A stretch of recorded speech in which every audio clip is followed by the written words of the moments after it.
Meus queridos irmãos, a paz do Senhor Jesus Cristo a todos. Neste vídeo nós veremos 7 perguntas escatológicas importantes. E se você ficar conosco até o final, nós veremos a seguinte pergunta: Jesus Cristo sabe o dia da sua vinda? Então fica conosco até o final para a gente conferir isso. Primeira pergunta: quando começou o fim dos tempos? O estabelecimento da igreja é a principal característica do início do fim dos tempos.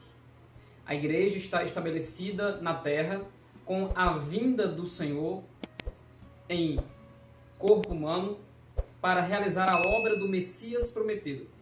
Ele pregou o Evangelho, morreu na cruz, ressuscitou ao terceiro dia, subiu aos céus. Em Atos capítulo 2, ele cumpre a promessa do Pai, que foi revelada aos discípulos que deveriam permanecer em Jerusalém. Quando Pedro sai do cenáculo, completamente cheio do Espírito Santo, ele diz em Atos 2,17: "E nos últimos dias, diz Deus, derramarei do meu Espírito sobre toda a carne."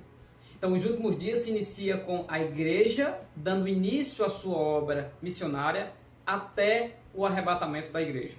Esse período ele é chamado pelo próprio Senhor Jesus Cristo de o ano aceitável do Senhor. A teologia a chama de a dispensação da graça. A Bíblia também chama de a era dos gentios. Segunda pergunta: os sinais que confirmam a volta do Senhor Jesus Cristo aconteceram, acontecem ou irão acontecer? Desde os tempos de Daniel, o próprio Daniel, ele tinha dentro de si essa questão de saber quando aconteceriam as visões que o próprio Deus havia mostrado a ele.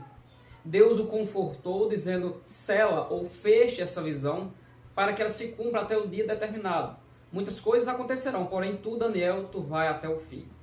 Os apóstolos de Jesus Cristo também tinham essa dúvida e perguntavam ao Senhor quando acontecerão essas coisas. Tanto em Mateus 24 como em Atos capítulo 1. O nosso Cristo mostrou os sinais, mas também em Atos capítulo 1, ele disse: não vos pertence saber os dias ou as estações que o Pai estabeleceu pelo seu próprio poder.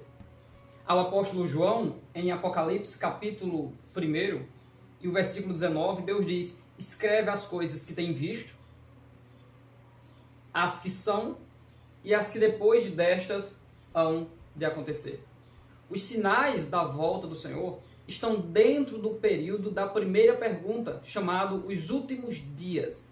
Dentro desses últimos dias, que é um período indeterminado de tempo, são manifestos os sinais e, semelhante a uma mulher com dores de parto, esses sinais vão crescendo e com mais intensidade e com mais frequência a cada dia, mostrando isso, que se aproxima o dia do Senhor e que a criatura e toda a criação geme pela expectativa da redenção, da manifestação dos filhos de Deus. Então os sinais da volta do Senhor aconteceram. Eles estão acontecendo porque estamos nos últimos dias. E eles acontecerão porque o período é indeterminado e a volta através do arrebatamento é iminente. Terceira pergunta: por que com tantos sinais o Senhor Jesus Cristo ainda não voltou? O apóstolo Pedro, em 2 Pedro capítulo 3, diz que nos últimos dias muitos escarnecedores se levantariam e ficariam xingando o dia da volta do Senhor, esquecendo eles que tudo está estabelecido por Deus desde o princípio e que em todas as dispensações houve um período de Deus, o tempo de Deus, o Kairos de Deus, para ser estabelecido também o juízo e o livramento para aqueles que temem. Os sinais estão aí e a cada dia mais são mais evidentes e são mais claros para todos aqueles que quiserem contemplá-los. Mas o apóstolo Pedro nos traz um consolo e mostra como está o coração de Deus em relação à volta do Senhor. Em 2 Pedro capítulo 3, versículo 9, o texto diz: o Senhor não retarda a sua promessa, ainda que alguns a tenham por tardia, mas é longânimo para convosco, não querendo que alguns se percam, senão que todos venham a arrepender-se. O autor aos Hebreus diz: pois ainda um pouquinho de tempo, e o que há de vir virá, e não tardará. Se tardar, esperam. E o Senhor Jesus Cristo, no final do livro do Apocalipse, ele diz: eis que cedo venho. A certeza da iminência do Senhor revela um povo separado e consagrado para Deus, esperando a sua redenção, sem preocupação de datas, porque o amor em servir a Deus e pela expectativa dessa tão grande esperança que a nossa redenção é o nosso consolo. Então Jesus ainda não voltou, mesmo com os sinais, porque o tempo pertence a Deus, o tempo oportuno pertence a Deus, e a sua longanimidade não quer que os homens se percam, senão que venham ao arrependimento. Quarta pergunta: o arrebatamento da igreja é a volta do Senhor Jesus ou é um sinal da volta do Senhor? Essa pergunta ela é muito interessante. Em João 14 e o versículo 3, o Senhor diz: e se eu for e vos preparar lugar, virei outra vez e vos levarei para mim mesmo. A encarnação, a vinda do Senhor, através do nascimento por Maria, é a sua primeira vinda. E depois nós temos o seu retorno, a sua segunda vinda. E nessa primeira fase do Senhor, como Messias, como Cordeiro que seria morto, ele expressou várias ações dentro desta sua primeira vinda. Assim se dá na volta do Senhor. Não é um evento, mas vários eventos. E o arrebatamento da igreja é o primeiro evento que esperamos a qualquer momento, que será o evento de abertura para todos os demais eventos escatológicos até o novo céu e a nova terra. Então, assim que acontecer o arrebatamento da igreja, o Senhor virá buscar aqueles que ele ressuscita e transforma por estar esperando na sua presença. Há uma sequência de eventos, como o tribunal da igreja, as bodas do Cordeiro. Depois do período de 7 anos, o Senhor volta para derramar juízo sobre as nações e livrar Israel do juízo que já está sendo derramado sobre eles, que é a grande tribulação. E todo Israel será salvo, a besta e o falso profeta serão lançados inaugurando o lago de fogo e será estabelecido o milênio, onde depois, ainda com Satanás sendo liberto, porque foi preso por 1000 anos, ele investirá na sua última tentativa contra o Senhor e ele será lançado no lago de fogo e enxofre. Então, o arrebatamento não é um sinal da volta. O arrebatamento é a primeira ação do retorno de Cristo, da volta de Cristo. E são várias ações que o nosso Cristo trabalha, semelhante a quando estava aqui. Morre, ressuscita, passa 40 dias com os discípulos, profetiza, sobe aos céus, derrama o Espírito e tudo isso na sua primeira vinda. Quinta pergunta: a volta de Jesus é motivo de medo ou de alegria? Para entendermos isso, precisamos compreender as principais características da mensagem dos profetas do Antigo Testamento e do pregador do Novo Testamento. O profeta do Antigo Testamento, ele trazia uma palavra de exortação e de promessa de livramento e de bênção e de prosperidade. A palavra de juízo ou de maldição era para as nações ímpias, para o Israel que desobedecia a Deus, e o livramento estaria para o remanescente, aquele restante que sobrasse em fidelidade a Deus e não se prostrasse diante da idolatria. O profeta ou o pregador do Novo Testamento, ele tem a função de anunciar a salvação em Cristo, interpretar as Sagradas Escrituras e mostrar a vinda do Senhor que se aproxima através dos sinais e através da Bíblia Sagrada.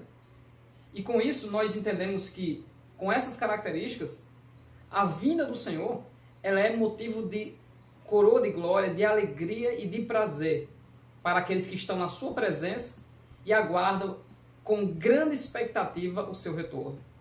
Porém, para aqueles que vivem como que numa expectativa de juízo por desobedecerem a Deus, o dia da volta do Senhor é um dia de trevas.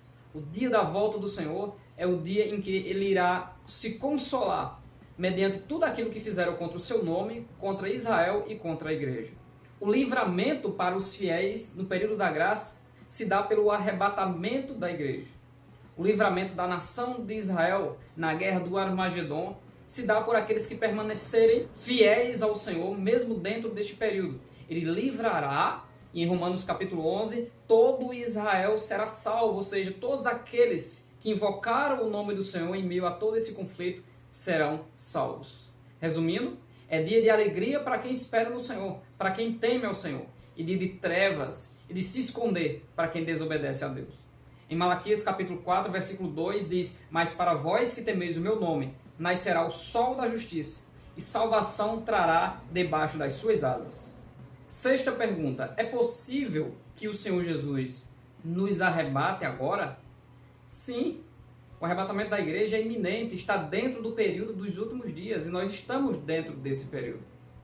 O apóstolo Paulo nos traz uma mensagem confortadora em 1 Tessalonicenses 4, do 15 ao 17. Ele diz: dizimo-vos, pois isto pela palavra do Senhor, que nós, os que ficarmos vivos para a vinda do Senhor, não precederemos os que dormem. O apóstolo Paulo, no período dos últimos dias, está se incluindo nesse arrebatamento.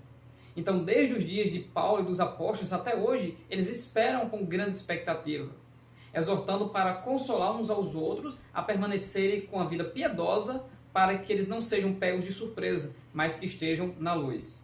Versículo 16 ele diz: porque o mesmo Senhor descerá do céu com alarido, com voz de arcanjo e com a trombeta de Deus. E os que morreram em Cristo ressuscitarão primeiro. Ele está mostrando esperança para aqueles que já foram para os sepulcros, que eles estão dentro deste período dos últimos dias, temendo ao Senhor, reservados para o arrebatamento.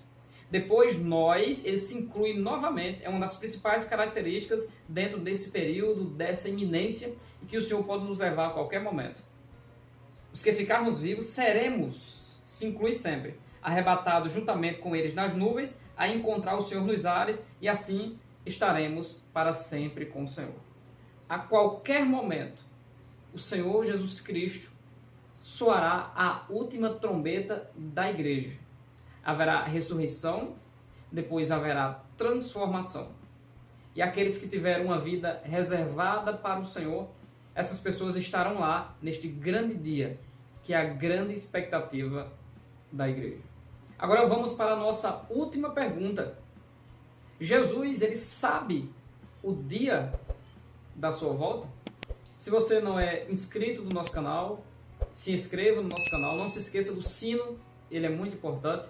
Compartilhe este vídeo para todas aquelas pessoas que você entende que precisam dessa esperança no seu coração, de que o mundo sem Jesus está perdido, mas aqueles que estão com Cristo estão reservados para a glória. Esta pergunta de número 7, nossa última pergunta, ela é de suma importância para nós compreendermos o propósito do Senhor Jesus Cristo na primeira vinda e na sua volta. Em Mateus capítulo 24, versículo 36, o texto diz: porém, daquele dia e hora, ninguém sabe, nem os anjos dos céus, nem o Filho, mas unicamente o Pai. Quando nós lemos Filipenses capítulo 2, que diz que ele esvaziou-se, dá o sentido como se ele tivesse perdido algo da sua essência. Mas o real sentido daquele texto grego é derramou-se no sentido de humilhação. Em Isaías 40, repetido pelo autor aos Hebreus no capítulo 10, o Senhor Jesus Cristo diz para Deus: sacrifícios e oblações não quiseste, mas corpo me preparaste. Retira a primeira e coloca a segunda. Ele está falando da aliança dos animais, que precisa ser retirada, e colocar a aliança no seu corpo e no seu sangue, para abrir caminho no santuário pelo véu, porque o caminho ainda estava fechado, segundo Hebreus capítulo 9 e versículo 8. Então ele se humilha para uma obra, e esta obra tinha as suas características. Essa obra dava uma limitação a ele pela sua própria vontade, para que estivesse submisso a uma obra de sofrimento, e para que ele revelasse ao Pai, sendo ele a expressa imagem da pessoa do Pai, e ele revelasse tudo que o Pai quisesse revelar apenas quando o Pai mandava. Por isso que ele dizia: eu falo tudo aquilo que o meu Pai me manda. Em João 17, e o versículo 5 diz: e agora glorifica-me tu, ó Pai, junto de ti mesmo, com aquela glória que tinha contigo antes que o mundo existisse. Em João 7,39 diz que o Espírito Santo ainda não fora dado, porque o Senhor ainda não havia sido glorificado. Então o que significa deixar a glória? Significa deixar a sua posição, a posição de conforto para vir sofrer tendo um corpo humano. Deixar a glória não é deixar o seu poder. E ele estava aqui nesta terra submisso a uma função, a uma obra, que é a obra do Messias. Por isso que Pedro dizia, não deixarei que aconteça tal isso. E ele diz, Pedro, se eu quisesse, eu não pediria ao Pai e ele me enviaria 12 legiões de anjos. Jesus Cristo sempre mostrava que conhecia o coração e a intenção de todos, mas ele chegava para alguém e fazia uma pergunta. A obra de submissão ao Pai, ele não pregava ele mesmo, ele pregava aquele que ele enviou. E a prova está em João 17, porque ele orando ao Pai, ele diz, Pai, terminei a obra que tu me mandaste fazer. Que era o quê? Que era colocar no coração desses 12 homens a certeza de que tu existes, de que tu me enviaste como aquele que iria trazer a redenção. Essa obra foi cumprida. Por isso que ele morreu na cruz e subiu aos céus. Em Isaías 61, o Senhor Jesus Cristo diz, o Espírito do Senhor Jeová está sobre mim, pois o Senhor me ungiu para... Muitas pessoas têm resistência em falar sobre Jesus Cristo ter sido ungido. Ele passou por todo o processo de batismo nas águas, de o Espírito descer, ou melhor, a unção de Deus descer sobre ele, para que ele cumprisse todo o propósito do Messias, para que ele desse todo o testemunho para nós seguirmos as suas pisadas.